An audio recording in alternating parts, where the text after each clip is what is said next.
Chicken ബിരിയാണിയിൽ chicken masala എങ്ങനെ ഉണ്ടാക്കാം എന്നതാണ് ഇന്ന് നോക്കുന്നത്. ഇപ്പം അടുപ്പ് കത്തിച്ച് അതിൽ ചെമ്പ് വെച്ച് ചെമ്പിൽ ഓയിൽ ഒഴിച്ചു, വെളിച്ചെണ്ണ ഒഴിച്ച് അത് ചൂടായതിന് ശേഷം സവാള, ആവശ്യത്തിനുള്ള സവാള, ഇവിടെ എടുത്തിരിക്കുന്നത് 3 കിലോ സവാള ഇട്ടേപ്പുണ്ട്. ആവശ്യത്തിന് ഉപ്പും ഉപയോഗിച്ച് സവാളയുടെ കളർ ഒരു ബ്രൗൺ കളറാകുന്നിടം വരെ ഇളക്കണം. അതിലേക്ക് ബാക്കിയുള്ള തക്കാളി, പച്ചമുളക്, ഇഞ്ചി പേസ്റ്റ് എല്ലാം ഇട്ട് ഒരു ബ്രൗൺ കളറാകുന്നത് വരെ ഇളക്കിക്കൊണ്ടിരിക്കും.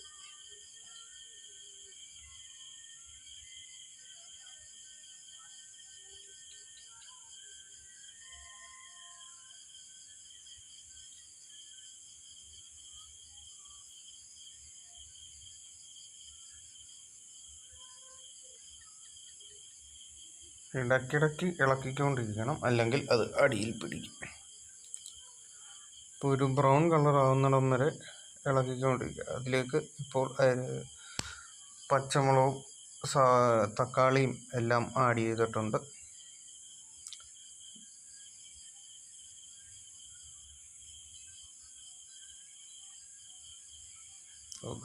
ചെമ്പ് പോയി.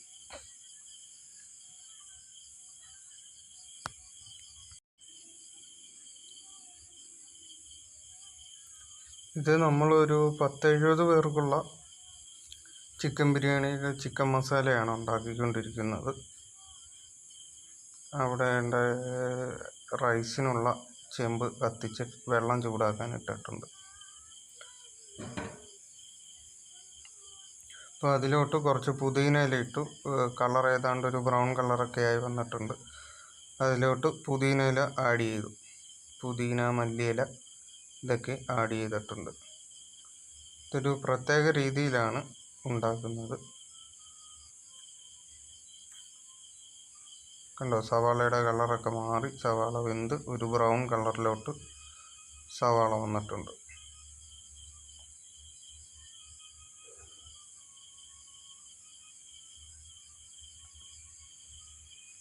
അപ്പുറത്തവിടെ അരിയുടെ വെള്ളം ചൂടാവുന്നുണ്ട്, റൈസിൻ്റെ. അപ്പോൾ ഇവിടെ സവാളയുടെ കളറെല്ലാം മാറി നല്ല ബ്രൗൺ ഷെയ്ഡിൽ സവാള എത്തി. അതിലേക്ക് അല്പം കാശ്മീരി ചില്ലി പൗഡറാണ് ചേർക്കുന്നത്.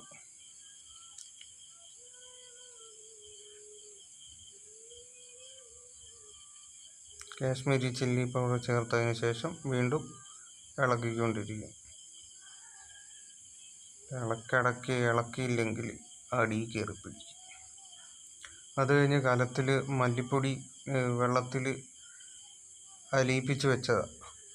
അപ്പോൾ പുതിയൊരു സ്റ്റൈലിൽ അതും ഇതിൻ്റെ അകത്തോട്ടെടുത്ത് തട്ടി.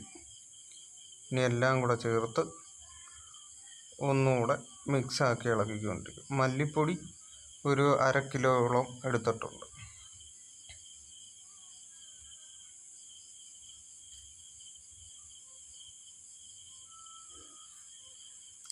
അടുത്തായിട്ട് അതിൻ്റെ അകത്ത് സോസ് ചേർത്ത്, ചില്ലി സോസ്.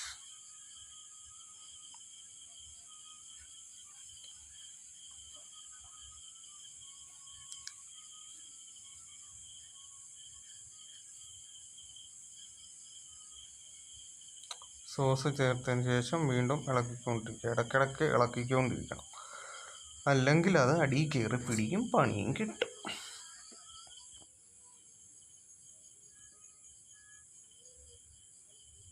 മൂത്താപ്പ അവിടെ ഉപ്പ് നോക്കുന്നുണ്ട്. സാധനത്തിന് ഉപ്പ് കുറവായതുകൊണ്ട് മൂത്താപ്പ ഇച്ചിരി ഉപ്പ് കൂടി ഇനി അതിലോട്ട് ആഡ് ചെയ്യുന്നതാണ്.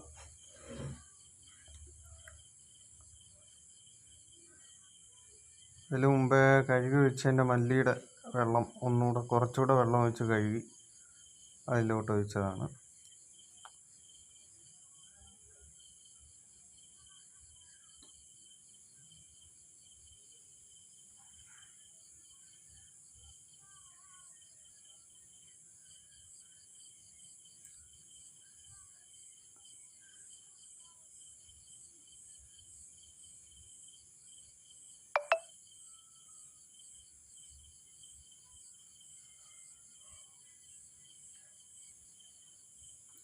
ഉപ്പ് അവരവരുടെ ആവശ്യാനുസരണം ഉപ്പ് ചേർത്ത് ഇളക്കിക്കൊണ്ടേയിരിക്കുക.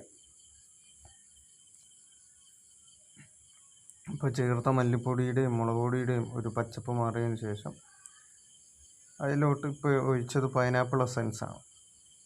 ശകലം പൈനാപ്പിൾ എസൻസ്, അടുത്തത് ഒഴിച്ചത് റോസ് വാട്ടർ, അതും ഒരു ശകലം ഒരല്പം മാത്രം. ഇപ്പോൾ ഇട്ടത് ഗരം മസാലയാണ്, അത് ഒരു പൊടിച്ചുണ്ടാക്കിയ ഗരം മസാലയാണ്. ഗരം മസാലയും എല്ലാം ഇട്ടതിന് ശേഷം വീണ്ടും അത് ഇളക്കിക്കൊണ്ടിരിക്കും. ഇതിൻ്റെയൊക്കെ ഒരു പച്ചച്ചവ മാറുന്നത് വരെ ഇളക്കിക്കൊണ്ടിരിക്കും.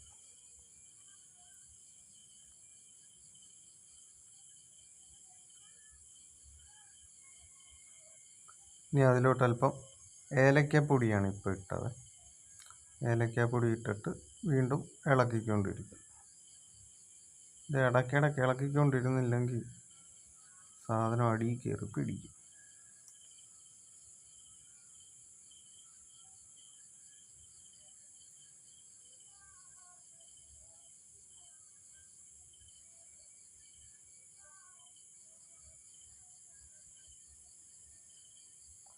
അതിലോട്ട് ഇപ്പോൾ ഇട്ടത് മഞ്ഞൾപ്പൊടിയാണ്.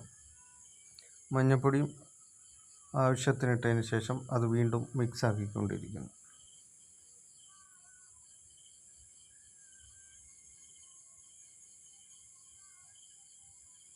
ഇനി അതിലോട്ട് വറുത്ത് വെച്ചിരുന്ന തേങ്ങ ചിരകിയത് നെയ്യിൽ വറുത്തെടുത്തതാണ്. അതും അതിൻ്റെ അകത്ത് തട്ടിയിട്ടുണ്ട്. ഏകദേശം ഒരു 4 തേങ്ങ ചിരുമി വറുത്തെടുത്തതാണ്.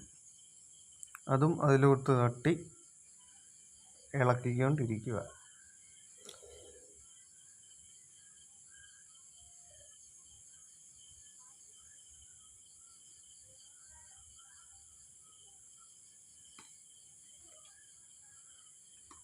അത് നമ്മുടെ പ്രിയങ്കരനായ അളിയനാണ് അടുത്ത ഇളക്കിക്കൊണ്ടിരിക്കുന്നത്.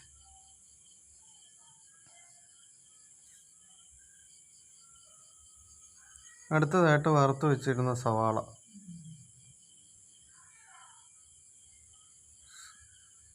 ഒരു 2-3 പിടി അതിലിട്ടിട്ട് ഇത് വീണ്ടും ഇളക്കും.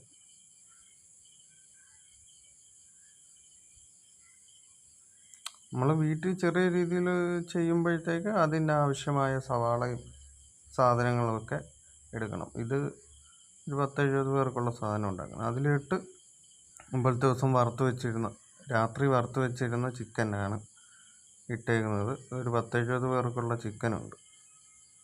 10-70 പേർക്കുള്ള ചിക്കനാണ് അതിൽ ഇട്ടേക്കുന്നത്. അത് ഇതിലോട്ടെല്ലാം കൂടെ ചേർത്ത് നല്ലോണം ഒന്ന് മിക്സാക്കി വെക്കുക.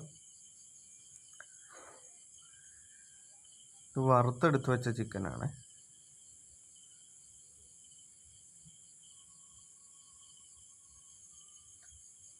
അപ്പോൾ അത് നല്ലോണം ആ മസാല ചിക്കൻ്റെ അകത്ത് പിടിക്കുന്നവരെ അത് ഇളക്കി വെക്കണം.